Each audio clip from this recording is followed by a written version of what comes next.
Dear students, आज हम BCom part second paper second banking law and practice phase में जो हमारा टॉपिक था विनिमय साध्य विलेख के प्रकार।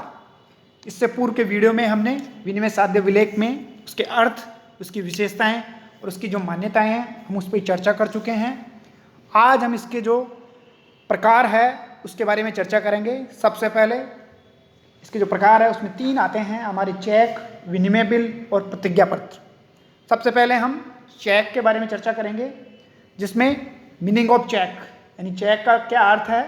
भारतीय विनिमय साध्य विलेख की जो अधिनियम की जो धारा है 1881 की, उसकी जो 6 धारा है उसके अनुसार चेक एक ऐसा विनिमय पत्र है जो किसी बैंक विशेष पर लिखा जाता है तथा जो मांग के अतिरिक्त अन्य किसी प्रकार से देय नहीं है। हम बात करते हैं अब कैरेक्टरिस्टिक्स ऑफ चेक यानी चेक की जो कौन कौन सी विशेषताएं हैं।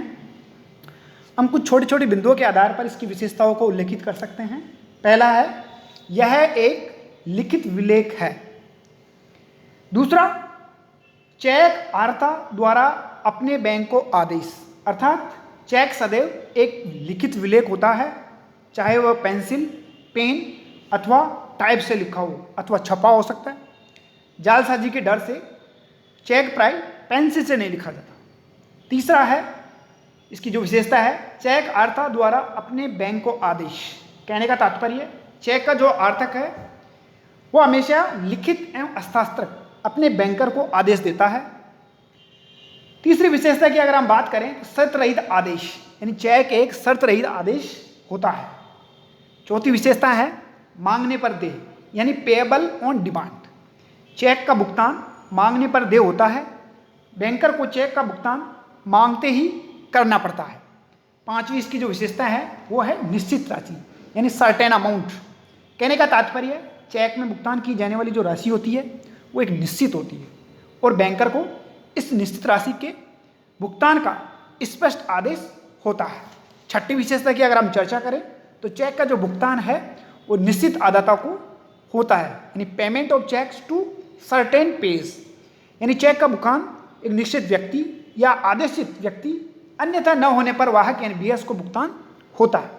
इसकी छठी विशेषता है वो है चेक का जो आर्ता है उसके द्वारा हस्ताक्षर जरूरी यानी signature of drawers on essential on cheques यानी हस्ताक्षर के अभाव में चेक का जो भुगतान है वो संभव नहीं हो सकता। आठवीं इसकी विशेषता है वो हम इस तरह से बता सकते हैं यानी जो सुपुर्दगी की आवश्यकता है यानी चेक का लेखांकन, उसका प्रस्तांकन तभी पूरा होगा जब चेक की सपुर्दगी कर दी जाती है।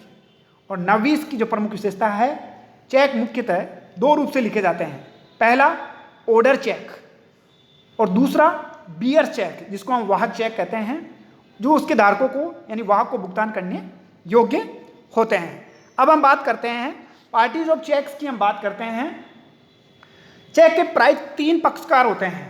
पहला ड्रॉअर यानी आर्ता या जो निर्माता होता है यानी बैंक का जो ग्राहक अपने खाते से भुगतान योग्य निर्धारित फॉर्म में बैंक को एक राशि किसी व्यक्ति, किसी फर्म अथवा संस्था अथवा उसके आदेशित कोई भी व्यक्ति या वाहक को चुकाने का आदेश देती है तो वह चेक का निर्माता कहलाता है। दूसरी इसकी जो पक्षकार है वो है ड्रॉअर यानी आढ़ती। वह बैंक शाखा जिसको ग्राहक ने चेक लिखकर भुगतान का आदेश दिया है। तीसरी इसका जो पक्षकार है वो है आदाता यानी पेश। आदाता चेक में उल्लेखित वह व्यक्ति है जिसको अथवा जिसके आदेशित व्यक्ति को चेक में लिखित धनराशि का भुगतान करने अथवा करवाने का अधिकार है। अब हम बात करते हैं चेक और बैंक ड्राफ्ट में क्या अंतर है। तो सबसे छोटे छोटे बिंदुओं के आधार पर हम बता सकते हैं दोनों में अंतर क्या है। अगर हम चेक की बात करें तो यह ग्राहक द्वारा बैंक को लिखित में आदेश होता है। अगर हम बैंक के ड्राफ्ट की बात करें तो यह बैंक की एक शाखा द्वारा उसी बैंक की किसी दूसरी शाखा के नाम लिखित आदेश होता है। दूसरे बिंदु, चेक में प्राय 3 पक्षकार होते हैं, आर्ता, आढ़ती और आदाता। बैंक ड्राफ्ट में 4 पक्षकार होते हैं, निर्गमक बैंक, ड्राफ्ट क्रेता, आदाता तथा स्रोधी बैंक जिसको भुगतान का आदेश दिया जाता है। तीसरा बिंदु, चेक जारी करने वाले को कोई कमीशन नहीं देना पड़ता, लेकिन बैंक ड्राफ्ट में ड्राफ्ट बनाने वाला है उसको उसके बनवाने के बदले में कमीशन देना पड़ता है।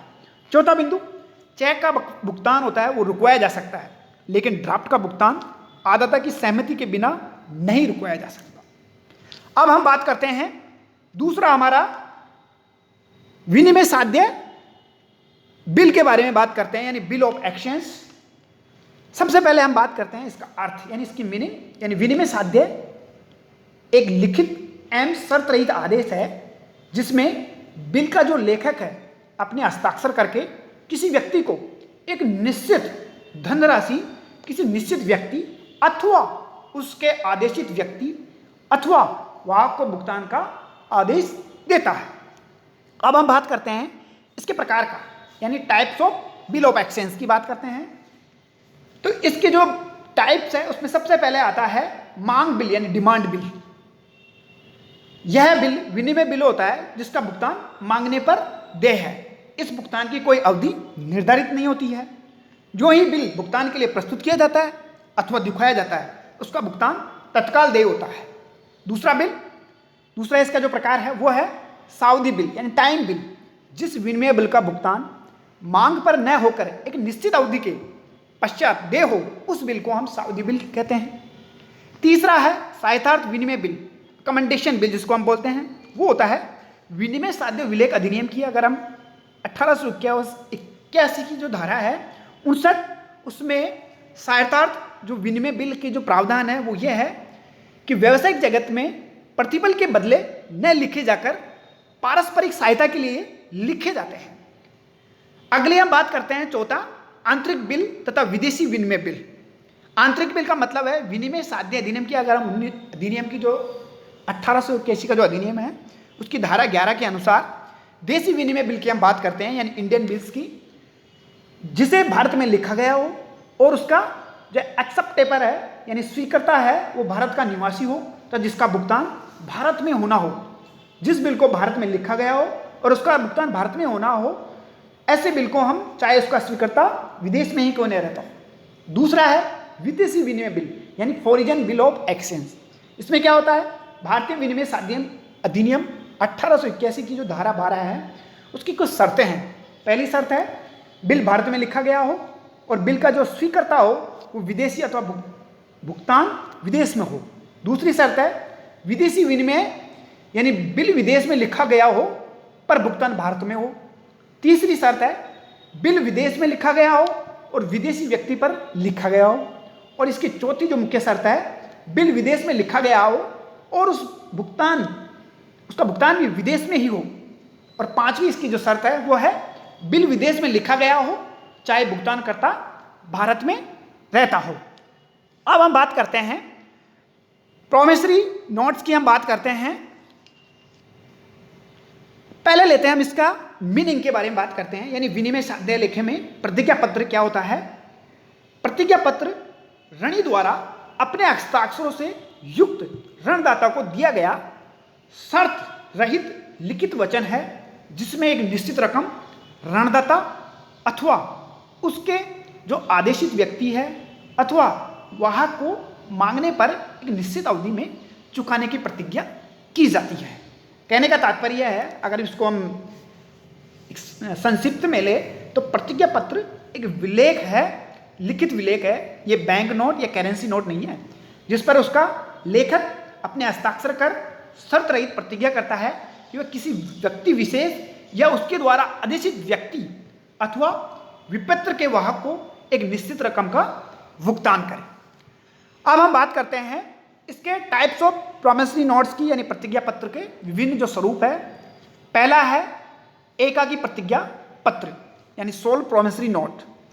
इस प्रतिज्ञा करने वाला जो व्यक्ति है वो एकल या व्यक्तिगत प्रतिज्ञा पत्र है। दूसरा संयुक्त प्रतिज्ञा पत्र, यानी ज्वाइंट प्रोमिसरी नोट, जब किसी प्रतिज्ञा पत्र के लेखक दो या दो से अधिक व्यक्ति हो और साथ में मिलकर प्रतिज्ञा करते हैं। दूसरे प्रकार की अगर हम बात करें, ये तो प्रतिज्ञा के आधार पर दो स्वरूप थे। दूसरा है भुगतान की समयावधि के आधार पर प्रतिज्ञा पत्रों का जो स्वरूप है वो भी दो तरह से है। पहला मांगने पर देय प्रतिज्ञा पत्र और दूसरा है सावधि प्रतिज्ञा पत्र। अब हम बात करते हैं प्रतिज्ञा पत्र की, यानी कैरेक्टरिस्टिक्स ऑफ प्रोमिसरी नोट्स की हम बात करें तो पहली आती है इसकी लिखित विपत्र, यानी रिटन इंस्ट्रूमेंट। प्रतिज्ञा पत्र सदैव लिखित में होता है, चाहे वह किसी भी भाषा में लिखा हो सकता है। दूसरी विशेषता, प्रतिज्ञा पत्र बैंक नोट अथवा करेंसी नोट नहीं होता, क्योंकि करेंसी नोट में तो रिजर्व बैंक अथवा भारत सरकार द्वारा जारी किया जाता है, जबकि बैंक नोट बैंक विशेष द्वारा अपनी साख के अनुसार जारी होते हैं।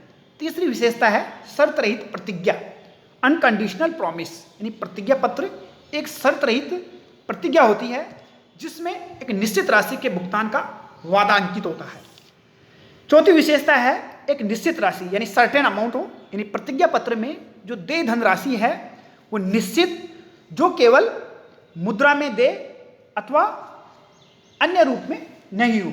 पांचवी इसकी जो विशेषता है, यानी प्रतिज्ञा पत्र के जो भुगतान का समय है या टाइम ऑफ पेमेंट, वो भी भुगतान मांगने पर अथवा एक निश्चित समय अवधि में दे होता है।